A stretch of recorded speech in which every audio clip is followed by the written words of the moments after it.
Hey guys, what's up? Welcome back to the channel. So today I'm back to working on the CR Yeeter, our first gen Honda CRV that is K-swapped. Previously in prior episodes, I had installed some Brembo calipers on here. And you can see they're not currently on here, and there's a reason for that. So while my buddy was borrowing the Yeeter, he borrowed it for a couple weeks, and he was having some severe brake fade. I had replaced the front brake pads before I gave it to him to use, and I just put some cheap pads on there. So I don't know if it was just the cheap pads or if we're having some kind of proportioning issue with with it being the 4-piston calipers opposed to the single piston. So what I'm going to do is I just picked up a set of actual Brembo pads to go back onto the Brembo calipers. Also, I do have a set of slotted and drilled rotors that I took off one of my part CRVs here. I'm going to put those on there just because, I mean, these rotors are not very old, but I don't know, maybe those will do a little bit better. I don't know. Also, we got a CV axle because this one right here is busted right here. Obviously, this one is an OEM axle. This is the original passenger axle, but it's for an auto. So it's a passenger auto axle for the B series that I've put over here. Seems to work well. But anyways, we're gonna get that axle swapped. I also have a set of Maxpeedingrods Coilovers. We're trying to work on a lift coilover for Maxpeedingrods, so we're gonna try to get these on the front at least today. We got to get cleaned up and everything this week though, because we got a car show a week from today. We're going to Import Face Off in Gulfport, Mississippi. So just going to the car show there. I'm not racing it or anything, but yeah, let's get to work. Well, slight delay in the action on the actual Brembo pads because the ones that I ordered were apparently not correct. They didn't have the little pins.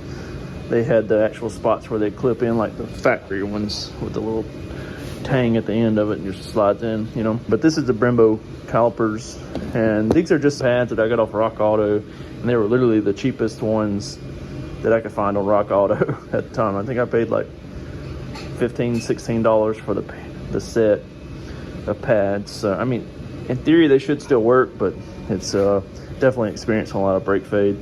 But like I said, I don't know if that's because it's just not meant for a 4-piston caliper and it's just not proportioned correctly. So I'm going to try it again with the better pads. I just called AutoZone and they can have the actual pads on Tuesday, and today is Sunday, so it's a couple days. But I'm going to try it with the slotted and drilled rotors along with the actual Brembo pads, and if it still has a lot of fade, then I'm going to go a different route with the brake lines. So I'm determined to make this work. So I may wind up going over to Chase Bays because they're local to me. And if you go to Chase Bays and get them to do custom brake lines throughout, all the way from the master cylinder to the rear and master cylinder to the front, and then put a adjustable proportion valve on there where we can actually adjust the amount front and rear bias. So that's what we're looking at on that. But I guess I can go ahead and get this axle stabbed in, as well as go ahead and get the new calipers, or not the new calipers, the new used rotors, get them installed, start putting the coilovers on the front, and go from there. All right, so just for visual reference, before we take off these existing springs, now I did just let this down off the lift. It's not touching, but it could settle a little bit more than where it's at right now. We're about, I don't know, centered at the wheel. It's what, about 33.5. So we'll try to get it about the same spot with the coilovers. This does have some kind of aftermarket spring, and it has a spacer at the top. So I don't know the exact lift of what's on here, but we're gonna get these coilovers on, see if we can get it kind of the same spot.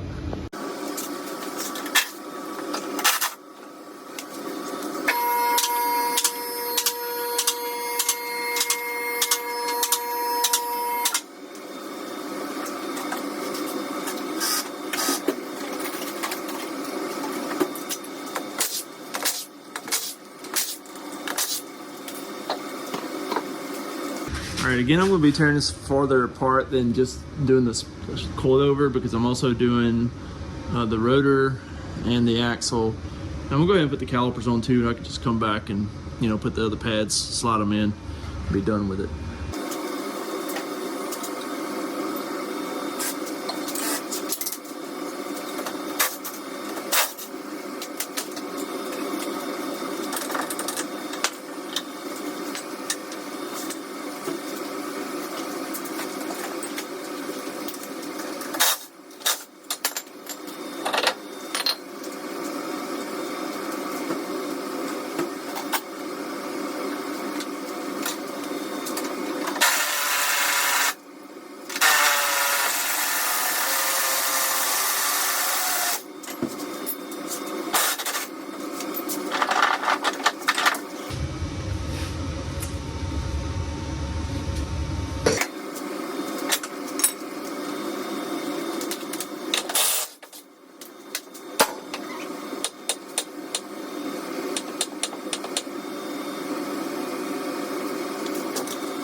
Yeah, so just fell apart.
All right, so don't be judging me about these rotors. Like I said, they were on another CRV that I have out here in the yard. It had a small lip right on the edge. I just took a flat disc on my grinder and knocked that off, and then just knocked off a little bit of surface rust. Once these things go around a couple times with the pad, it's going to clean this surface up real nice. But I got those calipers back installed. Again, this just uses the factory CRV hose, same fitting and everything. And then it just bolts on right here to the back of the spindle, just like the brake caliper bracket would. I did add a washer right here. I just put some Honda Bond and just put that little washer there just to space it out. The Honda Bond just holds the washer in place until you get the bolt through it, because it will go kind of, let's see if we can see where the bolt's at. So this is the spindle here. The bolt goes through the spindle, then through the washer, and then through into the caliper. So the washer is actually between this piece and the caliper, so it's just easier to hold it in there, putting this Honda Bond on the washer, and it just kind of holds it stationary long enough for you to get that in there. So now I got to get these coilovers unboxed, see if we can match it up to this one, and then we'll go ahead and get it plugged in. Did get that CV axle installed. All looks well with that. So looking good so far.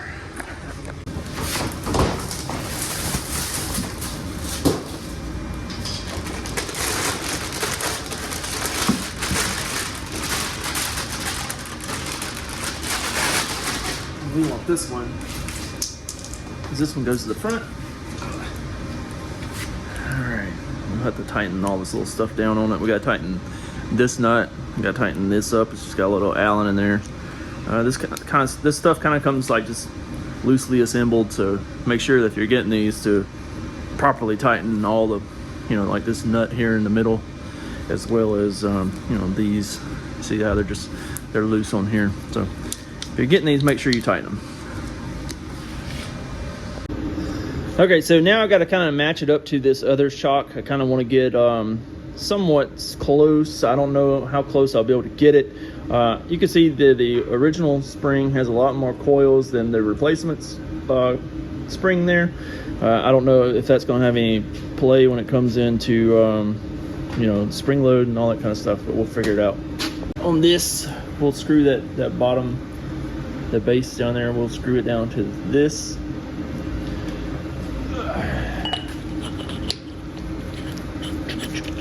You want to make sure you got at least that much on it so that you don't have to worry about it stripping out. You know what I mean?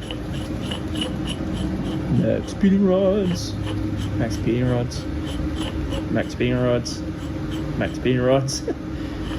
All right, so now we're at that spot.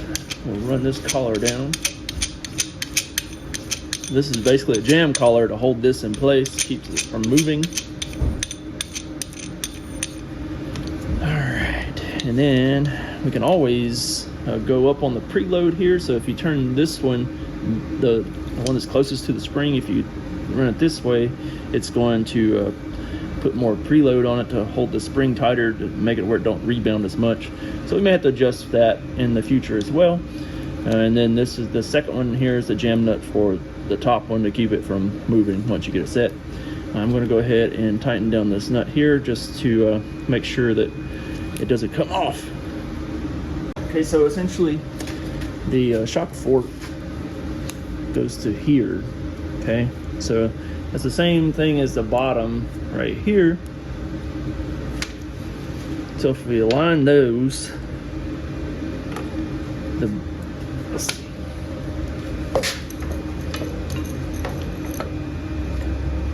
Got them aligned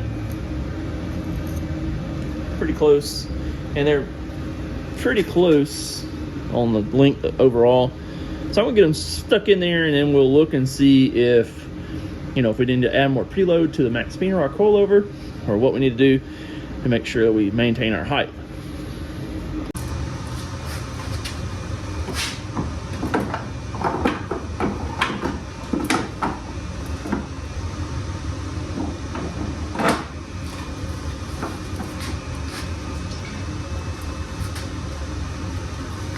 Okay, so now I just got that loosely bolted in the top.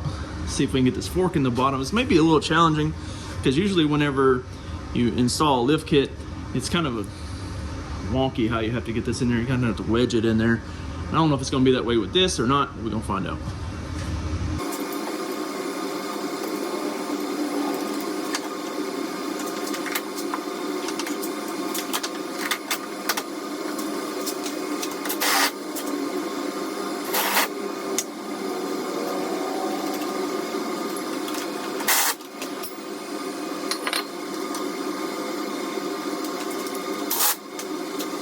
Okay, so let's review what we did here. So what I wound up doing was turning the preload down to where I could push the shock up to get the lower fork bolt in here. And then I'll take the spanner wrenches that came with it and turn the preload back up. And that's gonna make it to where it's putting more pressure on the spring, which is gonna hold the truck higher. So I'll get my spanner wrench and go back up with that a good bit. So Maxpeedingrods provides 2 spanner wrenches with the kit. So we'll just use this to turn the preload back up.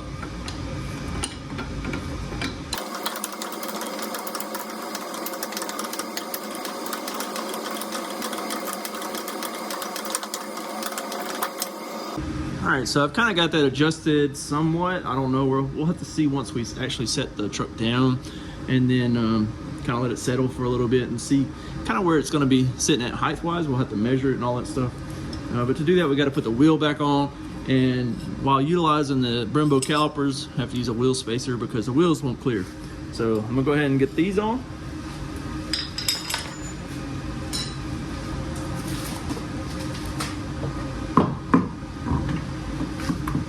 And the wheel.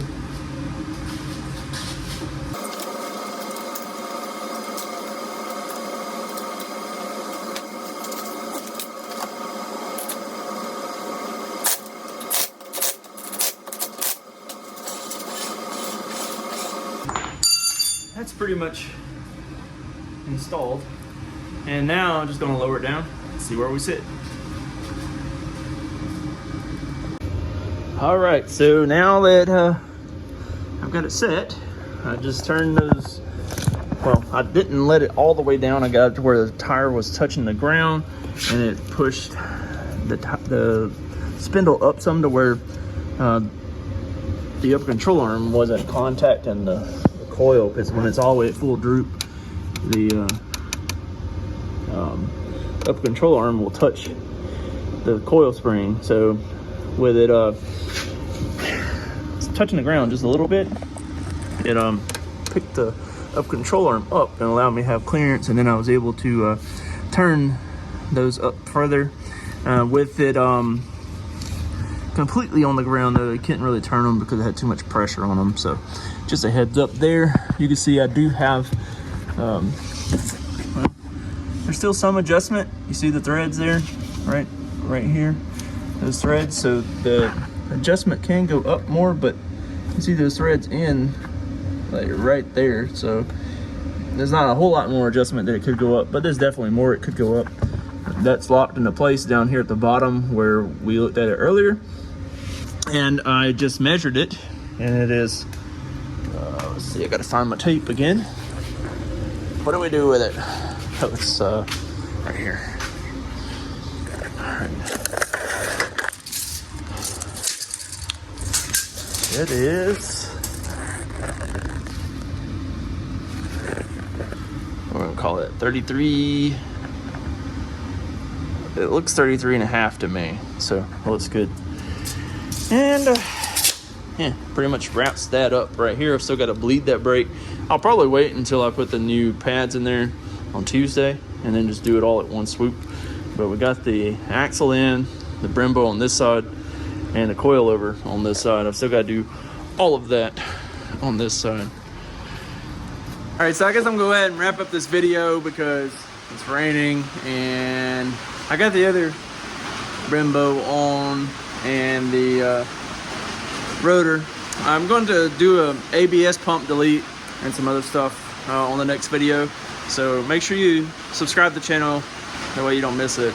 And hopefully we can get these brake issues resolved. I'm going to try to do the EK proportion valve first, and if that doesn't work, then we'll go to the adjustable proportion valve. It's just I can go right up the road, 5 minutes up the road and grab another proportion valve off of the EK.